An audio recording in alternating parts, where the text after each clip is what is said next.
Revanth Reddy versus Komatireddy వ్యవహారం మరోసారి బట్టబయలైంది. Revanth cabinet లో మంత్రులు ఒక్క మాట మీద లేరని మరోసారి రుజువైంది. విద్యాశాఖ మంత్రిగా రేవంత్ అట్టర్ ఫ్లాప్ అయ్యారని తేలిపోయింది. ఆ విషయం ఎవరో కాదు చెప్పింది సాక్షాత్తు రేవంత్ క్యాబినెట్ లో కీలక మంత్రిగా ఉన్న కోమటిరెడ్డి వెంకటరెడ్డి. విద్యాశాఖను తన వద్దే ఉంచుకున్న రేవంత్ విద్యా వ్యవస్థను పూర్తిగా నీరుగార్చాలని, విద్యాశాఖను పూర్తిగా భ్రష్టు పట్టించాలని కోమటిరెడ్డి పరోక్షంగా చెప్పుకొచ్చారు.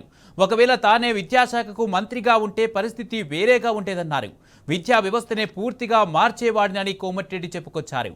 తాను విద్యాశాఖ మంత్రినైతే కార్పొరేట్ స్కూళ్లను మూసేయిస్తారన్నారు కోమటిరెడ్డి వెంకటరెడ్డి.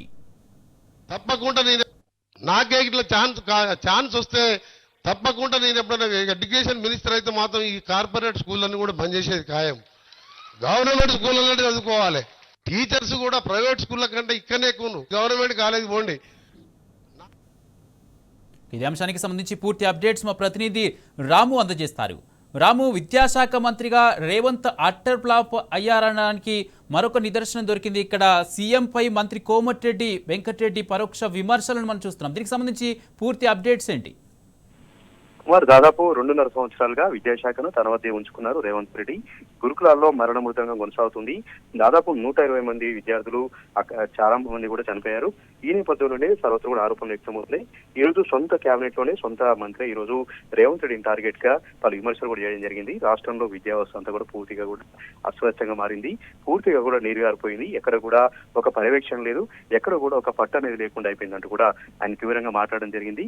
దీంతో పాటు కార్పొరేట్ కాలేజీలు, కార్పొరేట్ స్కూల్స్ పేద ప్రజల్ని గద్దర్లాగా పీక్కొని తింటున్నారు, ఎక్కడికక్కడ దోచుకుంటున్నారు. వాటిపైన కనీస పర్యవేక్షణ లేదు, కనీసం దానిపైన కూడా ఎలాంటి ఎవరు కూడా పట్టించుకోవట్లేదు. ప్రభుత్వమే బాధ్యత వహించాలి, ప్రభుత్వమే ప్రైవేట్ సంబంధించినటువంటి కార్పొరేట్ కాలేజీలకు, స్కూళ్లకు ముక్కుతాడు వేయాల్సినటువంటి అవసరం ఉంది. అయినప్పుడు కూడా ఆ దిశగా ఎలాంటి చర్యలు తీసుకోవట్లేదు అంటూ కూడా ఆయన నర్భగర్ వ్యాఖ్యలు చేయడం జరిగింది. నేనే గనక విద్యాశాఖ మంత్రిని అయితే ఖచ్చితంగా కార్పొరేట్ కాలేజీలను, స్కూళ్ళన్నింటి కూడా మూసివేస్తాను, వాళ్ళ దోపిడిని అరికడతాను, వాళ్ళ దోపిడికి అంతే లేకుండా పోయిందంటూ కూడా ఆయన వ్యాఖ్యలు జరిగింది. దీంతో పాటు విద్యా వ్యవస్థ అంతా కూడా ప్రభుత్వ పాఠశాలను కూడా కునరిల్లిపోతా ఉన్నాయి. ఎక్కడ కూడా సరైన సదుపాయాలు లేవు. నేనే స్వయంగా తన సొంత డబ్బులతో పాఠశాలను కట్టుకోవాల్సినటువంటి దృష్టి వచ్చింది. తన శాఖ నుంచి కానీ ప్రభుత్వం నుంచి కానీ నిధులు అనేది రాలేదు, అడిగితే కూడా ఎవరు కూడా స్పందన చేయలేదని చెప్తా ఉన్నారు. దీంతో పాటు రేవంత్ రెడ్డి సొంత నియోజకవర్గం కొడంగల్కు మాత్రం దండిగా నిధులు పోతా ఉన్నాయి. అక్కడ చాలా అభివృద్ధి జరుగుతూ ఉంది. నిధులన్నింటినీ కూడా అక్కడికి మళ్ళిస్తా ఉన్నారు. కానీ నా నియోజకవర్గానికి మాత్రం నిధులు అడిగితే లేవని చెప్తా ఉన్నారు. నా నియోజకవర్గంతో పాటు పక్కన ఉన్నటువంటి ఇతర ఎమ్మెల్యేల నియోజకవర్గాలు కూడా అభివృద్ధి అనేది కుంటుపడింది. వాళ్ళు కూడా నిధులు అడిగితే సీఎం రేవంత్ రెడ్డి లేవని చెప్తా ఉన్నారు.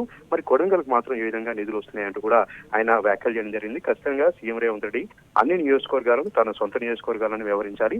రాష్ట్రాన్ని అంతా అభివృద్ధి చేయాల్సిన బాధ్యత ప్రభుత్వం పైన ఉంది, రేవంత్ రెడ్డి పైన ఉంది. ఒక కొడంగల్కి మాత్రమే నిధులు తీసుకెళ్తే సరైనటువంటి పద్ధతి కాదంటూ కూడా చెప్తా ఉన్నారు. నేను మాత్రం నిధులు ఇవ్వండి అని బతిమలాడుతున్నాను, కొట్లాడుతున్నాను, అరకొర మాత్రమే నిధులు వస్తూ ఉన్నాయి. దీంతో నా సొంత డబ్బులతో ఇవాళ ఒక ప్రభుత్వ పాఠశాలను కట్టించాల్సి వచ్చింది 8 కోట్ల రూపాయలతో.